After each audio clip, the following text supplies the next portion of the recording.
OP Shukla, page number 113, प्रश्न पत्र 2014, dictation start.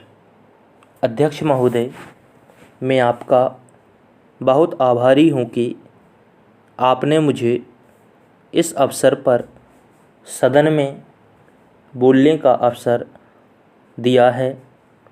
यह जो प्रस्ताव सदस्य महोदय ने यहाँ सदन में पेश किया है, उस पर दोनों तरफ के लोगों ने अपने अपने विचार प्रकट किए हैं। मुझे खुशी है कि आज दोनों तरफ के लोगों ने एक ही आवाज़ में इस प्रस्ताव का समर्थन किया है।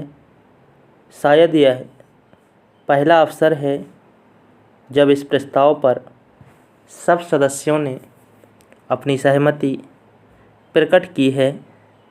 मुझे इस बात का भय है कि यह जो प्रस्ताव है उसे अभी मंत्री महोदय द्वारा स्वीकार कर लिया जाएगा और उसके बाद देश के किसानों को उनके अनाज का उचित मूल्य भी उनको दे दिया जाएगा।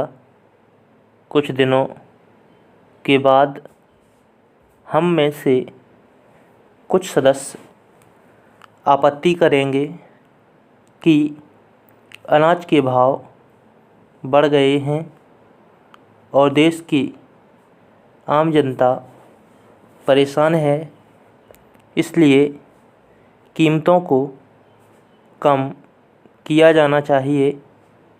ऐसी अवस्था में मेरी समझ में यह नहीं आता कि सदन किसानों को उनके अनाज का उचित मूल्य दिलाने में सहायता करेगा या देश की आम जनता को सस्ता अनाज दिला सकेगा। मैं समझता हूँ कि दोनों बातों को एक साथ करना बहुत कठिन हो जाएगा। सभापति महोदय, यह हमारे देश का सौभाग्य है कि यहाँ पर खेती में काम करने वालों की संख्या बहुत अधिक है। अभी कुछ समय पहले हमारे योजना मंत्री ने बताया है कि देश में बेरोजगारों की संख्या बहुत बढ़ रही है, जिन्हें हम खेती के काम में लगा सकते हैं। हमें ऐसा कोई काम नहीं करना चाहिए जिससे बेरोजगार लोग खेती के काम को छोड़कर शहरों की ओर आना शुरू कर दें।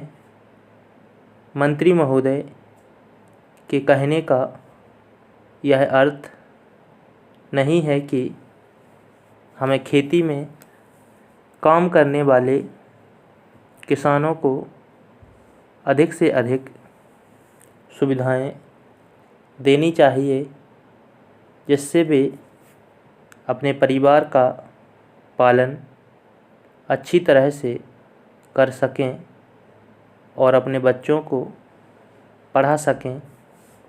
एक समय था जब इस देश का किसान कर्ज में पैदा होता था, कर्ज में बड़ा होता था और कर्ज में ही मर जाता था।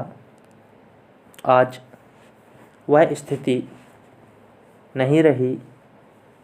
इसी तरह से यदि हमारी सरकार किसानों की भलाई के कार्य करती रही तो किसानों को भी पूरा विश्वास हो जाएगा कि सरकार उनका हित चाहती है और उन्हें पूरा सहयोग देकर खेती की पैदावार को बढ़ाना चाहती है।